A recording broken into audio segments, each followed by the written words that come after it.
La GT86 est un petit coupé sportif de Toyota. Lancé en 2012, il a été restylé en 2016 avec au programme quelques retouches de la face avant, notamment avec une prise d'air élargie et un spoiler plus travaillé, les ouïes latérales au niveau du montant à redessiner, tout comme l'intérieur des feux arrière. Un aileron est disponible en option pour 300 €.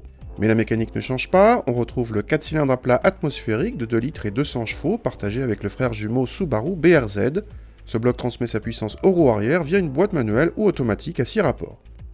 À l'intérieur, les changements viennent du nouveau volant plus petit, le plus petit jamais monté sur un véhicule de série de la marque, selon Toyota, mais aussi d'un nouvel écran à droite du contour dans le combiné d'instruments.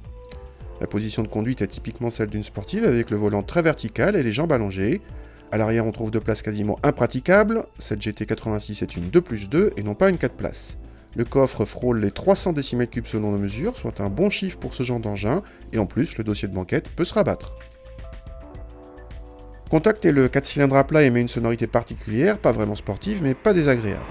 A défaut de turbo, le moteur se montre plus à l'aise dans les tours, même si on déplore un petit passage à vide vers 4000 tours. Les performances sont malgré tout décevantes pour le genre, puisqu'une MX-5 de 160 chevaux fait mieux. Le point fort de la GT86 vient de sa partie châssis. La voiture fait bien sentir tout ce qui se passe au conducteur, le train avant est mordant, même sur le mouillé, et l'arrière mobile à souhait avec des réactions progressives. Le SP, même branché, autorise quelques dérives. Le confort de suspension est certes ferme, mais tout à fait praticable au quotidien. En revanche, le niveau sonore élevé rend les longs parcours fatigants.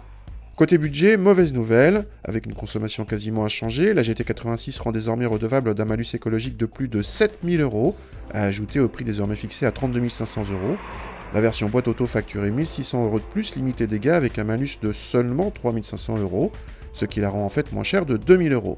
Une MX-5 de 160 chevaux est plus abordable, plus performante et tout aussi agréable à conduire, le plaisir du cabriolet en plus.